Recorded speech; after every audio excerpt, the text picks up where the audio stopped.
పుష్ప సృష్టించిన ప్రభంజనంతో icon star Allu Arjun box office వద్ద సరికొత్త చరిత్ర సృష్టించిన విషయం తెలిసిందే.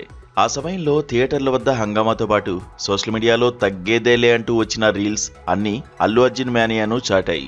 ఒక నటుడు తనను తాను ఎలా మార్చుకోగలడో, ఒక సినిమాను తన భుజాల మీద మోసి ఎలా గట్టెక్కించగలడో బన్నీ నిరూపించారు.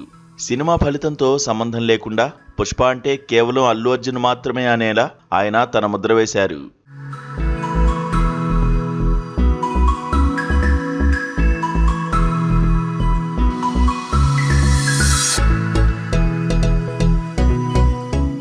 కానీ సరిగ్గా ఇలాంటి అంచనాలతో వచ్చిన ధురంధర్ విషయంలో సీన్ రివర్స్ అయింది.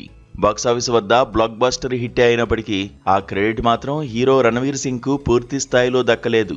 రణవీర్ లాంటి ఎనర్జెటిక్ స్టార్ ఉన్నా కూడా లైమ్ లైట్ మొత్తం మరోవైపు వెళ్ళింది. సాధారణంగా సినిమా విజయం హీరో ఖాతాలోకి వెళ్ళాలి. కానీ ఇక్కడ సినిమా గెలిచినా హీరో వెనుకబడ్డా అనే సందేహాలు తలెత్తాయి. దీనికంతటికీ ప్రధాన కారణం అక్షయ్ ఖన్నా. ఆయన స్క్రీన్ మీద కనిపిస్తుంటే ప్రేక్షకులు రణవీర్ను మర్చిపోయి మరీ చూశారు. ఆ గంభీరమైన వాయిస్, కళ్లలోనే కనిపించే తీవ్రతతో అక్షయ్ ఖన్నా హీరోను ఓవర్ షాడో చేశారనేది వాస్తవం.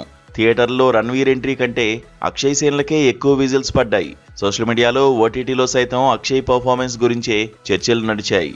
దీంతో ఇప్పుడు అందరి కళ్ళు ధురంధర్ 2 మీద ఉన్నాయి. 2024లో వచ్చిన పుష్ప 2 ది రూల్నే తీసుకుంటే ఆ సినిమా కథపై భిన్నాభిప్రాయాలు ఉన్నప్పటికీ కేవలం అల్లు అర్జున్ అనే బ్రాండ్ ఆ చిత్రాన్ని 1000 కోట్లకు పైగా వసూళ్ల వైపు నడిపించింది. ఇప్పుడు రణవీర్ సింగ్ కూడా తన సీక్వెల్తో అలాంటి వన్ మ్యాన్ షో చేయగలరా? తన నటనతో సినిమాను నిలబెట్టగలరా అన్నదే ఇప్పుడు $1 మిలియన్ ప్రశ్న.